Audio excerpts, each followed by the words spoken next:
আসসালামু আলাইকুম শিক্ষার্থী বন্ধুরা, আশা করি ভালো আছে সবাই। তো আমাদের যে প্রশ্ন সমাধান ক্লাস চলছিল, গতকালকে আমরা বীজগণিত ও রাশির উদাহরণ 4 পর্যন্ত অঙ্ক আমরা কিন্তু করেছি। আমরা আজকে উদাহরণ 5 থেকে শুরু করব এবং এরপরে আমরা অনুশীলনী 4.1 এর প্রবলেমগুলো দেখব। আমরা প্রত্যেকটি প্রবলেম আমরা কিন্তু দেখব, আমরা কোনো কথাই বাদ দিব না, এখানে সবগুলো প্রশ্নে আমরা সমাধান করে দেখাবো, তারপর অনুশীলনের অঙ্কগুলো আমরা একটা একটা করে করে দেখাবো। তা আমরা প্রথমেই চলে যাচ্ছি আজকে সরাসরি হচ্ছে উদাহরণ 5-এ। ওকে, যেহেতু আমরা গতকালকের ক্লাস পর্যন্ত আমরা উদাহরণ 4 পর্যন্ত কিন্তু আমরা দেখেছি, তো আজকের পর্বে উদাহরণ 5 দিয়ে আমরা শুরু করতেছি। ওকে, তো উদাহরণ 5-এ এখানে কি বলছে আমরা একটু দেখি। যে বলছে যে একটি কলমের দাম, বলছে একটি কলমের দাম x টাকা, একটি খাতার দাম y টাকা এবং একটি ঘড়ির দাম বলছে z টাকা। তো সহজ কথা, একটি কলমের দাম x টাকা, একটি খাতার দাম y টাকা আর একটি ঘড়ির দাম z টাকা। বলছে নিচের প্রতীকগুলো দ্বারা কি বোঝায়। একদম সহজ প্রশ্ন, 5x দ্বারা কি বোঝায় এটা একেবারে সহজেই আমরা বুঝতে পারছি। যে একটি কলমের দাম যদি x টাকা হয় তাহলে 5টি কলমের দাম হচ্ছে 5x টাকা। একইভাবে যদি বলি 7y দ্বারা কি বোঝাচ্ছে, খুব ইজিলি বোঝা যাচ্ছে যে একটি খাতার দাম যদি y টাকা হয় তাহলে 7টি খাতার দাম 7y টাকা। একইভাবে এখানে তাহলে কি, এখানে 2টি কলম আর এই যে 5টি খাতা, তাহলে 2টি কলম আর 5টি খাতার দামের সমষ্টি। একইভাবে x plus y plus z যদি বলি তাহলে একটি কলম, একটি খাতা এবং একটি ঘড়ি, এই যে ঘড়ির দাম যেহেতু জেড টাকা, একটি খাতা, একটি কলম, একটি ঘড়ির দামের সমষ্টি। একইভাবে 4x প্লাস 3z, তাহলে এখানে 4x মানে 4টি কলম আর 3z মানে হচ্ছে 3টি ঘড়ির দামের সমষ্টি। এই যে উত্তরগুলো এখানে করে দেওয়া আছে, আমরা যদি একটু এখানে লক্ষ্য করি যে 5x দ্বারা 5টি কলমের দাম বোঝায়, ইজি প্রশ্ন। 7y দ্বারা 7টি খাতার দাম বোঝায়। ওকে, একইভাবে 2x প্লাস 5y দ্বারা 2টি কলমের দাম এবং 5টি খাতার দামের সমষ্টি বোঝায়। ইজিলি আমরা কিন্তু এগুলো বুঝতে পারছি, একদম ইজি প্রশ্ন। এরপরে x plus y plus z দ্বারা একটি কলমের দাম, একটি খাতার দাম, একটি ঘড়ির দামের সমষ্টি বুঝায়, তিনটি যোগফল আর কি। একইভাবে 4x প্লাস 3z দ্বারা 4টি কলমের দাম ও 3টি ঘড়ির দামের সমষ্টি বুঝায়। যে 4টি হচ্ছে কলম 4x আর 3z মানে হচ্ছে 3টি ঘড়ির দামের সমষ্টি বুঝায়। তাহলে ইজিলি কিন্তু আমরা এই প্রশ্নগুলোর উত্তর করতে পারবো। ওকে, তাহলে এখানে প্রশ্ন উত্তর দুটোই করে দেওয়া হয়েছে। একইভাবে উদাহরণ 6 যদি আমরা দেখি, আমরা এখানে কি দেখবো, এর আগের প্রশ্নটা দেখলাম আমরা, এখানে বীজগণিতীয় রাশি লেখা আছে, জাস্ট এটা বলতে কি বুঝায় আমরা এগুলো লিখে দিলাম এখানে, ঠিক আছে। এবার কিন্তু উল্টো প্রশ্ন, এখানে বলছে যে একটি গরুর দাম x টাকা এবং একটি খাসির দাম y টাকা, গরু খাসি অঙ্ক। ওকে, তাহলে একটি গরুর দাম বলেছে x টাকা এবং একটি খাসির দাম বলেছে কি, একটি খাসির দাম বলেছে y টাকা। ওকে, এখন কি বলছে, 4টি গরু এবং 6টি খাসির দাম কত। তো একটি গরুর দাম যদি x টাকা হয় তাহলে 4টি গরুর দাম কত, 4x, জাস্ট x এর সাথে গুণ। একইভাবে একটি খাসির দাম যদি y টাকা হয় তাহলে 6টি খাসির দাম কত, 6y, তাহলে দুটোকে যোগ করলে কত হবে, 4x প্লাস 6 হয়।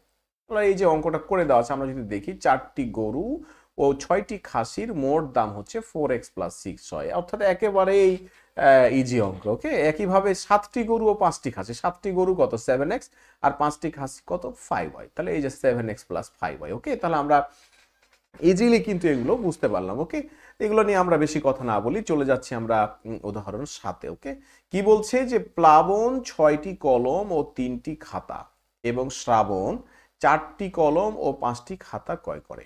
ওকে, তাহলে প্লাবন কি কি কিনেছে, প্লাবন কিনেছে হচ্ছে 6টি কলম, 6টি কলম আর 3টি খাতা। তাহলে প্লাবনের কথাটা যদি আমরা লিখি এখানে, যে প্লাবন, প্লাবন কি কিনেছে, প্লাবন কিনেছে হচ্ছে 6টি কলম, 6টি কলম আর কি কিনেছে, 3টি খাতা। এই যে 3টি খাতা আমি এখানে লিখলাম আর কি। তাহলে এটা হচ্ছে কার অংশ, এটা হচ্ছে প্লাবনের অংশ। ওকে, তাহলে 6টি কলম কিনেছে, 3টি খাতা কিনেছে।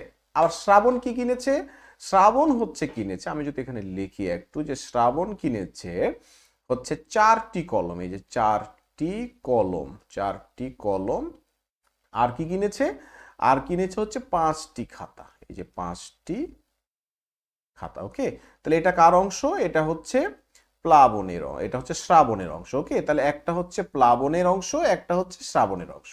ওকে, এখন বলছে যে একটি কলমের মূল্য x টাকা এবং একটি খাতার মূল্য y টাকা। ভালো কথা, তাহলে কলম কয় টাকা, x টাকা, আর খাতা কয় টাকা, y টাকা। এখন বলছে প্লাবনের মোট খরচ বীজগণিতীয় রাশির মাধ্যমে প্রকাশ করো। ওকে, তাহলে আমরা যদি একটু খেয়াল করি, যে কার কথা বলছে, প্লাবনের কথা। তাহলে প্লাবন কি কি কিনেছে আমরা দেখি। প্লাবন কিনেছে 6টি কলম, এই যে আমরা এখানে লিখেছি 6টি কলম আর 3টি খাতা। তাহলে একটি কলমের দাম যদি x টাকা হয় তাহলে 6টি কলম কত, 6x। আবার একটি খাতার মূল্য যদি y টাকা হয় তাহলে 3টি খাতার মূল্য কত, 3y। তাহলে মোট খরচ কত, মোট খরচ হচ্ছে 6x প্লাস 3y। ইজি, আমরা দেখি অঙ্কটা করে দেওয়া হয়েছে এখানে, এই জন্য আমরা করে দেখাচ্ছি না, আমরা অনুশীলনের অঙ্কগুলো করে দেখাবো। আমরা জাস্ট এগুলোকে একটু ব্যাখ্যা করছি কিভাবে করে দেওয়া হয়েছে। এখানে বলছে যে একটি কলমের দাম x টাকা। তাহলে এই যে যেহেতু প্লাবনের কথা বলেছে তাহলে আমরা কয়টি কলমের দাম বের করবো, নিঃসন্দেহে 6টি কলমের দাম, কারণ প্লাবন তো কলম কিনেছে 6টি। তাহলে অতএব 6টি কলমের দাম, এই যে এখানে করে দেওয়া আছে, অতএব 6টি কলমের দাম হচ্ছে 6x টাকা। আর কি কিনেছে, 3টি খাতা, তাহলে একটি খাতার দাম হচ্ছে 3y টাকা। তাহলে অতএব 3টি খাতার দাম হচ্ছে 3y টাকা। ওকে, অতএব প্লাবনের মোট খরচের বীজগণিতীয় রাশি, তাহলে এই যে 6x প্লাস এখানে কত, এখানে হচ্ছে 3y, তাহলে 6x প্লাস 3y। ওকে, আমরা পেয়ে গেছি এটা। ওকে, এবার হচ্ছে খ নম্বর প্রশ্নটি কি বলছে, যে দুইজনের মোট খরচের পরিমাণ নির্ণয় করো। কি বলছে এবার, যে দুইজনের মোট খরচের পরিমাণটা নির্ণয় করো। তাহলে আমরা কিন্তু প্লাবনের খরচ কিন্তু অলরেডি পেয়ে গেছি। এরপরে কার খরচটা বের করব, এরপরে আমরা খরচটা বের করব কিন্তু শ্রাবণে। তো শ্রাবণ কি কি কিনেছে, শ্রাবণ কিনে হচ্ছে 4টি কলম আর 5টি হচ্ছে খাতা। তাহলে 4টি কলমের দাম বের করি আগে আমরা। একটি কলমের দাম এই যে x টাকা, অতএব 4টি কলমের দাম হচ্ছে 4x টাকা। একইভাবে একটি খাতার দাম হচ্ছে y টাকা, এ কিনেছে 5টি খাতা, তাহলে 5টি খাতার দাম হচ্ছে 5y টাকা। তাহলে মোট খরচ কত, এই দুটো আমরা কি করব, এই দুটোকে আমরা জাস্ট যোগ করে ফেলবো। তাহলে 4x প্লাস 5y, তাহলে এই যে পেয়ে গেলাম 4x প্লাস 5y। এখন যদি আমরা দেখি এই যে 6x প্লাস 3y, তাহলে এই যে আমি যদি বলি যে 6x প্লাস 3y এটা কার খরচ, এটা হচ্ছে প্লাবনের খরচ। ওকে, আবার যদি বলি যে শ্রাবণের খরচটা কত, শ্রাবণের খরচটা হচ্ছে 4x প্লাস 5y। ওকে, আমরা আমরা যোগ করার সময় আমরা শিখেছি, আমরা এর আগের ক্লাসগুলোতে দেখেছি যে বীজগণিতীয় রাশি যখন আমরা যোগ করব তখন সদৃশ পদগুলোকে আমরা নিচে নিচে বসাবো। তাহলে এখানে সদৃশ পদকে, এই যে আমাদের যে সাংখ্যিক মানটা বাদ দিয়ে বাকি যে অংশটা যদি একই হয়, এই যে এক্স এক্স এই দুটো একই সংখ্যা যাই হোক না কেন, সহগ যাই হোক না কেন, আমাদের যদি এই প্রতীক যে অংশটা এটা যদি ঠিক হয়ে যায়, আক্ষরিক যে প্রতীকী অংশটা ঠিক একই হয়ে যায়, তাহলে এটাকে আমরা সদৃশ পদ বলি। তাহলে এখানে এই দুটো সদৃশ এবং এই দুটো হচ্ছে সদৃশ। তাহলে আমরা কি করব, যোগ করার সময় যেহেতু আমরা দুজনের খরচ যোগ করব প্লাবনের এবং শ্রাবণের, আমরা উপরে কি সদৃশ পদগুলো নিচে নিচে সাজিয়ে পাই। তাহলে উপরে আমরা কারটা লিখলাম, এই যে এখানে আমরা উপরে কার লিখেছি, এটা হচ্ছে প্লাবনের খরচ 6x প্লাস 3y, এই যে এটা লিখেছি 6x প্লাস 3y। ঠিক তার নিচে 4x প্লাস কি লিখেছি 5y। এখন জাস্ট আমরা কি করব, যোগ করব। যোগ করার সময় আমরা কি করি, যে আমরা শুধুমাত্র সহগগুলো যোগ করে দিলে আমাদের যোগ হয়ে যাবে। 6 এর 4 কত, 10x প্লাস 3 আর 5 কত, 8y। তাহলে দুজনের মোট খরচ পেয়ে গেলাম আমরা 10x প্লাস 8y, অর্থাৎ আমরা রেজাল্টটা পেয়ে গেছি। ওকে, তাহলে এই অঙ্কটা কিভাবে করলাম আশা করা যায় যে আমরা বুঝতে পেরেছি। তাহলে এই অঙ্কগুলো করে দেওয়া আছে বিধায় কিন্তু আমি এখান থেকে ব্যাখ্যা দিচ্ছি। আমরা অনুশীলনের অঙ্কগুলো আমরা করে করে দেখাবো যাতে আমাদের সময়টা বেঁচে যায়। ওকে, এখন গ নম্বর প্রশ্নে কি বলছে, যদি x সমান 15 এবং y সমান 25 হয়। এতক্ষণ কিন্তু এটা ছিল চলক, মান নির্দিষ্ট ছিল না। এখন কিন্তু বলে দিল যে x এর মান 15। x 15 মানে কি, একটি কলমের দাম ছিল আগে x টাকা, এখন x এর জায়গায় কত বসিয়ে দিল, 15। তার মানে এখন x মানেই হচ্ছে 15, তার মানে একটি কলমের দাম হয়ে গেল কত টাকা, একটি কলমের দাম হয়ে গেল 15 টাকা।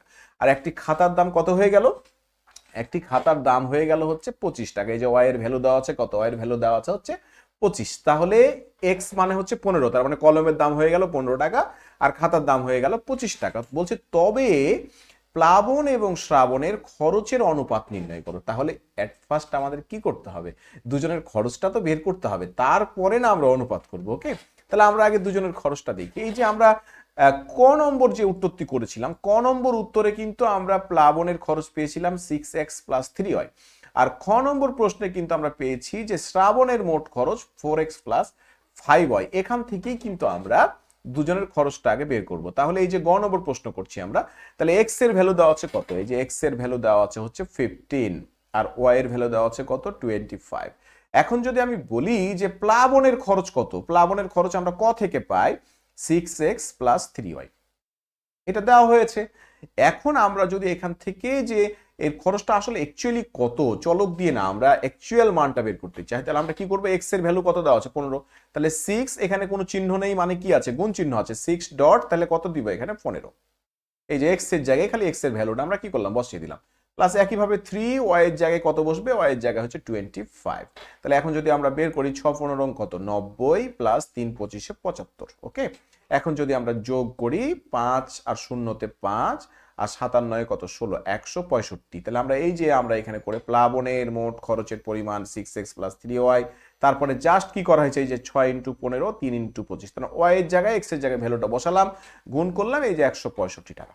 তাহলে আমরা কার খরচ পেয়ে গেলাম, প্লাবনের খরচ পেয়ে গেলাম। এরপরে বলছে শ্রাবণের মোট খরচের পরিমাণ হচ্ছে কত পেয়েছি আমরা, এই যে শ্রাবণের মোট খরচের পরিমাণ 4x প্লাস 5y, এখানে কিন্তু আমরা দেখে এসেছি। তাহলে 4x প্লাস 5 এখানে, তাহলে একইভাবে x এর জায়গায় 15 আর y এর জায়গায় কত 25 আমরা বসিয়ে দিব। এই যে তাই করা হয়েছে, করে দেখাচ্ছি না। এই যে শ্রাবণের মোট খরচ 4x প্লাস 5y, তাহলে 4 ইন্টু 15 প্লাস 5 ইন্টু 25 y এর জায়গায় 4 15 60 আর 5 25 125, তাহলে যোগ করলে কত হয় 185 টাকা। ইজি কাজ। এখন তাহলে কি বলছে, প্লাবন এবং শ্রাবণের খরচের অনুপাত কত, তাহলে খরচের অনুপাত কত, প্লাবনের হচ্ছে 165 আর অনুপাত এর হচ্ছে কত 185। এখন অনুপাত করার সময় আমরা কি করি, আমরা সবাই এগুলো জানি, অনুপাতের ক্ষেত্রে আমরা যদি একই সংখ্যা দিয়ে ভাগ করা যায় দুজনকে, তাহলে আমরা ভাগ করে দিব। আমরা দেখতেই পাচ্ছি দুটো সংখ্যারই ডানে কত রয়েছে 5, আর ডান দিকে 5 থাকলে দুটো সংখ্যাকেই 5 দিয়ে ভাগ করা যায়। তাহলে 165কে যদি আমরা 5 দিয়ে ভাগ করি, তাহলে আমি যদি এখানে লিখি যে 165 অনুপাত 185, ওকে, তাহলে এটাকে যদি আমরা 5 দিয়ে ভাগ করি তাহলে কত হয়, 3 5 15, 1 নামলো, 1 আর 5 15, 3 5 15 মানে 33। আবার এটাকে যদি 5 দিয়ে আমরা ভাগ করি তাহলে কত হয়, 3 5 15 নামলো 2, 15 এখানে 3 3 এবং 5 দিয়ে কত হলো 35, তাহলে 5 7 35। ওকে, তাহলে 33 অনুপাত 37, অর্থাৎ দুটোকেই 5 দিয়ে ভাগ করা হয়েছে। তাহলে আমরা অনুপাতটা কত পেলাম, 33 অনুপাত 37। তাহলে আমরা এই রেজাল্টটাও কিন্তু করে ফেলেছি। তাহলে আমরা এই যে প্রশ্নগুলো দেখছি এগুলো কিন্তু আমরা ইজিলি কিন্তু উত্তর করতে পারি। ওকে, কোনো কিছু কি বুঝতে সমস্যা হচ্ছে, বুঝতে সমস্যা হলে কিন্তু কমেন্ট আকারে জানাতে হবে, আমরা ওই জায়গাটা আবার করে দেখাবো বা বলবো। ঠিক আছে, এরপরে কিছু কাজ দেওয়া আছে, আমরা কাজগুলো একটু বলি, কাজগুলো একটু দেখাতে চাই, কারণ এগুলো হচ্ছে আমাদের করতে হবে, কোনো কিছুই বাদ দেওয়া যাবে না। ওকে, তাহলে আমরা যখন একটা অঙ্ক করব তখন মাথায় রাখতে হবে যে গণিত মানে আমি একটি করছি তার মানে এটি পারবো তা না, যে বিষয়টা বুঝে ফেলতে হবে, বুঝে ফেলার পর যেমন অঙ্ক দেখ না কেন আমরা করতে পারবো, এরকম একটা কনফিডেন্স কি করতে হবে, কনফিডেন্স লেভেল তৈরি করতে হবে, যাতে করে ম্যাথমেটিক্সের ভয়টা মন থেকে একেবারেই কি হয়ে যায়, দূর হয়ে যায়। ওকে, তাহলে আমরা দেখি এই যে কাজগুলো আসলে কিভাবে আমরা করব। ওকে, তাহলে আমাদের 1 নম্বর যে প্রশ্নটা দেওয়া আছে, কি বলা আছে এখানে, যে 6x, ক নাম্বার দেওয়া আছে এখানে, যে 6x এর সহগ কত, সহগ নির্ণয় করতে বলা হচ্ছে। কার সহগ, 6x এর সহগ। আমরা এখানে দেখতে পাচ্ছি যে এই যে x হচ্ছে এখানে চলক, তার সহগ কত এখানে 6। তাহলে 6x এর আমরা যদি লিখি 6x এর সহগ ইকুয়াল টু কত 6, এই যে আমরা রেজাল্ট পেয়ে গেছি। একইভাবে খ নম্বর যদি প্রশ্নটা আমরা করে দেখাই, কি বলছে, 5xy এর সহগ, 5xy এর সহগ ইকুয়াল টু আমরা কত লিখতে পারি এখানে 5। এখানে কিন্তু বলে নাই যে x এর সহগ না y এর সহগ, এখানে বলেছে পুরো পদটার সহগ। তাহলে যখন শুধু পুরো পদটার সহগ বলবে, আমরা সরাসরি যে সাংখ্যিক সহগটা সেটাকেই কিন্তু আমরা লিখবো। একইভাবে গ নাম্বার কি বলেছে, গ নাম্বার বলেছে যে x y z এর সহগ, এখানে এর সাথে কোনো সাংখ্যিক সহগ আমরা গুণ আকারে দেখছি না, তার মানে কত গুণ আছে ধরবো 1, তাহলে এর সহগ কত, এর সহগ হচ্ছে কত ইকুয়াল টু 1। ওকে, একইভাবে যদি ঘ নম্বর প্রশ্নটা আমরা দেখতে চাই, তাহলে কি বলছে যে -12y 1/2y এর সহগ, এর সহগ কত আমরা দেখতে পাচ্ছি এখানে y এর সাথে এই যে এইটুকু মাইনাস সহ এইটুকু গুণ আকারে রয়েছে, তাহলে ইকুয়াল টু -12। ওকে, তাহলে আমরা প্রত্যেকটি প্রশ্নের উত্তর আশা করা যায় যে পারবো। ওকে, এরপরে যদি আমরা 2 নম্বর প্রবলেমটা দেখতে চাই, এটা যদি আমরা একটু মুছে দিতে চাই এখান থেকে, তাহলে 2 নম্বর যে প্রবলেমটি রয়েছে সেটা যদি আমরা একটু দেখি, কি বলছে এখানে, যে একটি খাতার দাম x টাকা। ওকে, তারপরে কি বলছে, একটি পেন্সিলের দাম y টাকা ও একটি রাবারের দাম z টাকা। আমি যদি প্রবলেমটি একটু বড় করে দেখাই, কি বলছে যে একটি খাতার দাম হচ্ছে x টাকা, একটি পেন্সিলের দাম y টাকা ও একটি রাবারের দাম z টাকা। তাহলে এখানে কি কি দেওয়া আছে, খাতা, পেন্সিল, রাবার, তাহলে x y z একটা করে দাম। এখন আমরা এই যে প্রশ্নগুলো দেওয়া আছে ক খ গ, তিনটি খাতা 5টি রাবারের মোট দাম কত? আমরা যদি প্রবলেমগুলো একটু করে দেখাতে চাই, তাহলে ক নম্বর প্রশ্নটা যদি আমরা এখানে একটু করে দেখাতে চাই, সেটা কিভাবে আমরা করবো একটু দেখি। ক নম্বর প্রশ্নটা কি বলছে যে 3টি খাতা ও 5টি রাবার, তাহলে আমরা প্রথমে কি লিখবো? একটি খাতার দাম, এই যে একটি খাতার দাম, একটি খাতার দাম কত দেওয়া আছে? একটি খাতার দাম x টাকা। ওকে, তারপরে কয়টি খাতা বের করতে বলেছে? 3টি, অতএব 3টি খাতার দাম ইকুয়াল টু 3x টাকা। তারপরে কি বলছে? 5টি রাবারের দাম, তাহলে প্রথমে আমরা কি করব? একটি রাবারের দাম সমান কত দেওয়া আছে? একটি রাবারের দাম সমান z টাকা। ওকে, এই যে z টাকা। অতএব কয়টি রাবার বের করতে বলেছে? 5টি রাবার, তাহলে অতএব 5টি রাবারের দাম সমান 5z টাকা। এখন এই দুটোর কি যোগফল? তাহলে যোগফল কত? আমরা যদি সরাসরি লিখি যোগফল সমান 3x প্লাস 5z। তাহলে এই যে আমরা রেজাল্ট কিন্তু করে ফেলেছি। কিসে কি বের করতে বলেছিল এখানে? আমরা যদি প্রবলেমটির দিকে তাকাই, যে বলেছিল যে 3টি খাতা ও 5টি রাবারের মোট দাম কত? তাহলে 3টি খাতা কত? 3x, আর 5টি রাবার হচ্ছে 5z, তাহলে 3x প্লাস 5z আমরা রেজাল্ট করে ফেলেছি। ওকে, এরপরে যদি আমরা খ নম্বর প্রবলেমটি যদি দেখতে চাই, খ নম্বর প্রবলেমটি কি বলছে? যে খ নম্বর প্রবলেমটি বলছে যে 4টি খাতা, 2টো পেন্সিল এবং 3টি রাবারের মোট দাম কত? তাহলে এটা আমরা না করে দেখালেও হবে, জাস্ট আমি যদি একটু বলে নেই, 4টি খাতা কত? 4x, 2টি পেন্সিল কত? 2y, আর 3টি রাবার কত? 3z। তাহলে 2x প্লাস 3y প্লাস 2, এটা কত? সরি, 4টি খাতা হচ্ছে কত? 4x, 2টি পেন্সিল হচ্ছে 2y, আর 3টি রাবার হচ্ছে কত? 3z। তাহলে আমরা একটু দেখবো, একটা সিরিয়াল করে যাব আমরা, যে একটি খাতা হচ্ছে x টাকা, অতএব 4টি খাতা 4x টাকা, আবার একটি পেন্সিল হচ্ছে y টাকা, 2টি পেন্সিল হচ্ছে 2y টাকা, একটি রাবার হচ্ছে z টাকা, অতএব 3টি রাবার হচ্ছে আমার 3z টাকা। তাহলে সমষ্টি, আমরা জাস্ট সমষ্টিটা যদি আমি একটু লিখে দেখাই, এখানে রেজাল্টটা যদি লিখে দেখাই, 4টি খাতা তাহলে কত? 4x প্লাস 2টি পেন্সিল কত? 2y প্লাস একটি রাবার কত বলছে? 3টি রাবার হচ্ছে 3z। তাহলে আশা করা যায় যে আমরা রেজাল্টটা বুঝতে পেরেছি। এই যে 4টি খাতা 4x, 2টি পেন্সিল হচ্ছে 2y, আর 3টি রাবার হচ্ছে 3z। ওকে, এরপরে কি বলছে? গ নম্বর প্রশ্ন, একই জিনিস, 6টি খাতা 9টি পেন্সিল, একই ব্যাপার। 6টি খাতা কত? 6টি খাতা হচ্ছে 6x প্লাস 9টি পেন্সিল কত? 9y।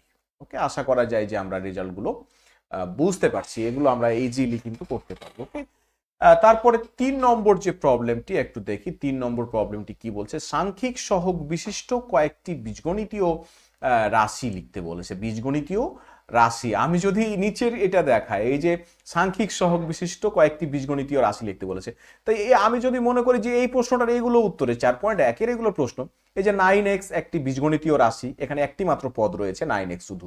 আবার যদি বলি 5x প্লাস 3 সাংখ্যিক সহগ এখানে রয়েছে, যে 9 সাংখ্যিক সহগ। ওকে, আবার যদি আমি এটার কথা বলি, এই যে 5x প্লাস 3, এখানে দুটি পদ রয়েছে, 5x একটা পদ, 3 একটা পদ, এই যে 5 এখানে সাংখ্যিক সহগ রয়েছে। তাহলে এগুলো হচ্ছে প্রত্যেকটি কিন্তু এই প্রশ্নেরই উত্তর ধরতে পারি আমরা, কারণ এগুলো হচ্ছে এক একটা রাশি। আবার 3a প্লাস 4b, এটা এই প্রশ্নের উত্তর হতে পারে, কারণ এখানে সাংখ্যিক সহগ রয়েছে। আবার 3a গণিত b গণিত 4c, এখানে 3 সাংখ্যিক সহগ রয়েছে, এটা উত্তর। তাহলে আমরা রাশি লিখলেই, সাংখ্যিক সহগ আছে এরকম রাশি লিখলেই এখানে জাস্ট এরকম কয়েকটি বীজগণিতীয় রাশি লিখতে বলা হয়েছে। তাহলে এগুলো প্রত্যেকটাই কিন্তু আমরা ধরতে পারি যে 3 নম্বর প্রশ্নের এগুলো এক একটা উত্তর, কারণ আমি যেভাবে খুশি কিন্তু লিখতে পারি বীজগণিতীয় রাশি। ওকে ওকে, তাহলে আমরা চলে যাচ্ছি। এরপরে হচ্ছে এরপরের প্রশ্ন, সেটা হচ্ছে এরপরের যে বিষয়, আমরা চলে যাচ্ছি অনুশীলনী 4.1। অনুশীলনী 4.1-এ আমরা একদিক থেকে অঙ্কগুলো করে দেখতে চাই। অনুশীলনী 4.1। ওকে, 1 নম্বর প্রশ্নটা কি বলছে? যে নিচের বীজগণিতীয় রাশি দ্বারা কি বোঝায়?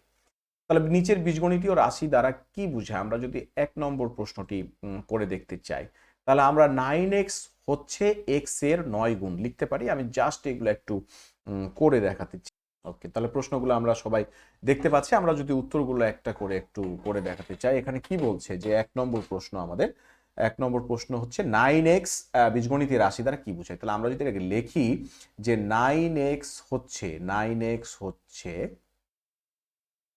এক্স এর 9 গুণ। ওকে, তাহলে আমরা কি এই প্রশ্নটার উত্তর বুঝতে পেরেছি? ইজি ব্যাপার। আবার একইভাবে 2 নম্বরটা যদি আমরা একটু করে দেখাতে চাই, কি বলছে এখানে যে 5x প্লাস 3 কি বোঝাচ্ছে? আমরা যদি বলি 5x প্লাস 3 হচ্ছে x এর 5 গুণের সাথে, x এর 5 গুণের সাথে 3 যোগ। ওকে, তাহলে একদম ইজি, আমরা এগুলো বুঝতে পারছি, এগুলো আমরা করে আসলাম একটা উদাহরণের অঙ্কে। একইভাবে 3 নম্বর প্রশ্নটা যদি আমরা করে দেখতে চাই, কি বলছে 3a প্লাস 4b। তাহলে আমরা কি বলতে পারি, এখানে a এর 3 গুণ এবং b এর 4 গুণের সমষ্টি। তাহলে এটা হচ্ছে বা এটা দ্বারা বোঝায়, অনেকভাবে কিন্তু লেখা যায়, যেটা হচ্ছে বা এটা দ্বারা বোঝায়। তাহলে a এর 3 গুণ ও b এর 4 গুণের সমষ্টি। ওকে, তাহলে এই যে আমরা কিন্তু প্রত্যেকটি প্রশ্ন কিন্তু বুঝতে পারছি এখান থেকে। ওকে, তাহলে আমরা 1 নম্বর প্রশ্ন, 2 নম্বর প্রশ্ন এবং 3 নম্বর প্রশ্ন উত্তর কিন্তু করে ফেলেছি, একদম ইজি। এগুলো আমরা উদাহরণের অঙ্কে কিন্তু দেখে আসলাম। ওকে, এরপরে যদি আমরা পরের প্রবলেমটা দেখতে চাই, কি বলছে 3a গুণিত b গুণিত 4c, 3a গুণিত b গুণিত 4c। আমরা 4 নম্বর প্রবলেমটা যদি লিখি এখানে, ওকে, কি বলছে 3a গুণিত 4b, 3a গুণিত b গুণিত 4c। ওকে, এটা লেখা আছে। তাহলে এটা কি আমরা বলতে পারি, a এর 3 গুণ, b এবং c এর 4 গুণের আবার কি গুণফল। ওকে, প্রত্যেকটি আবার গুণফল। তাহলে আমরা বলতে পারি যে a এর 3 গুণ, তারপরে কমা বলতে পারি b এবং c এর 4 গুণের গুণফল। ওকে, তাহলে এভাবে কিন্তু আমরা প্রশ্নগুলোর উত্তর কিন্তু করতে পারি। এই যে আমরা কিন্তু এটা লিখে ফেলেছি। ওকে, একইভাবে আমি যদি 5 নম্বর যে প্রবলেমটি রয়েছে সেটা যদি করে দেখাই, তাহলে 5 নম্বর যে প্রবলেমটি রয়েছে, 5 নম্বর প্রবলেমটি কি বলছে যে 3a প্লাস কি বলছে এখানে 4x প্লাস 5y বাই 2। এই যে 4x plus 5y divide by 2। তাহলে আমি যদি প্রবলেমটা লিখি যে 4x plus 5y divide by 2, এটা দ্বারা কি বুঝাই বা এটা দ্বারা বুঝাই আমরা এখানে লিখতে পারি, কি বুঝাই সেটা আমরা লিখবো।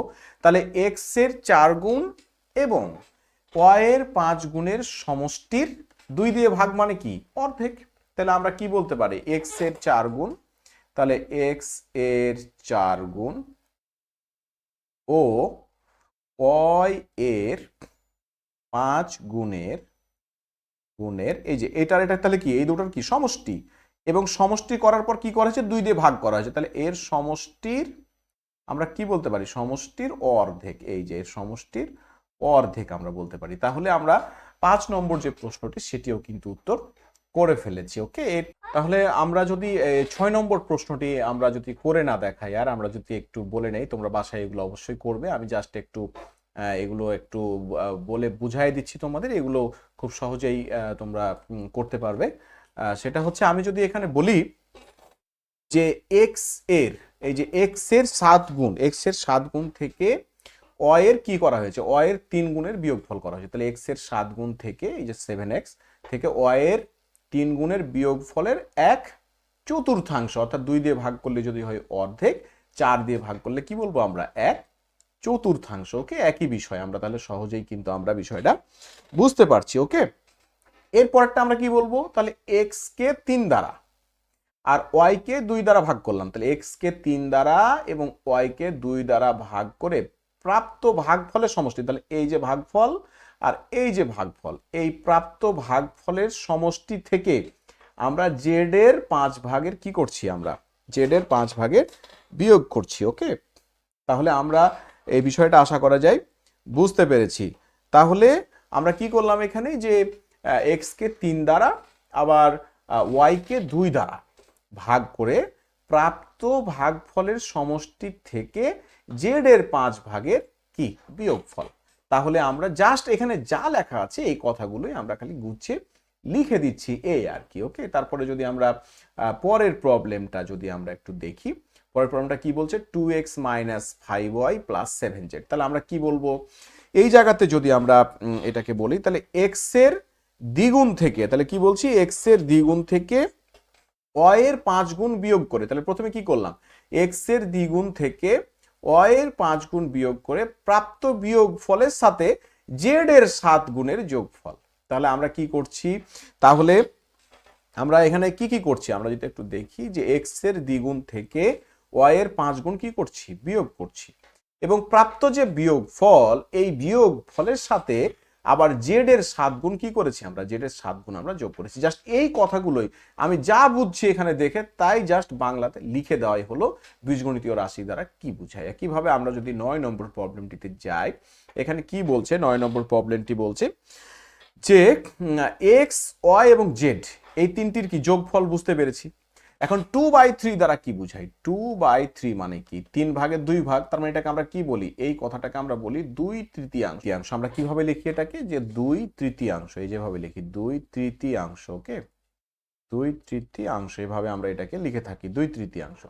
তাহলে এখানে আমরা কি বলতে পারি, এখানে বলতে পারি এক্স ওয়াই জেড এর যোগ ফলে 2/3। আমরা তাহলে কি বললাম কথাটা, তাহলে এক্স ওয়াই এবং জেড এর যোগ ফলের, এই যে বা সমষ্টির, একই কথা, সমষ্টির 2/3। ওকে, যদি 1/3 থাকতো তাহলে কি বলতাম, 1/3। এখানে আছে কি 2/3, তাহলে কি বলছি আমরা, 2/3। ওকে, তাহলে এই যে 10 নম্বর প্রবলেমটি আমরা কি দেখতে পাচ্ছি, AC minus B x by 7। তাহলে আমরা এখানে কি বলতে পারি, এ এবং সি এর গুণফল থেকে বি এবং এক্স এর গুণফলের বিয়োগের, তাহলে আমরা কি বলছি, এ এবং সি এর গুণফল থেকে বি এবং এক্স এর গুণফলের বিয়োগের 1/7 মানে কি, আমরা কি বলতে পারি, 1/7। কি বলতে পারি, 1/7। তাহলে এই যে এই কথাগুলো জাস্ট আমরা যেটা পড়ছি সেটাই কিন্তু আমরা লিখে দিলেই হলো। কি বললাম আবারও বলি, আমার শুনে শুনে যারা লিখতে চাও তারা লিখতে পারবে, যে এ এবং সি এর গুণফল থেকে বি এবং এক্স এর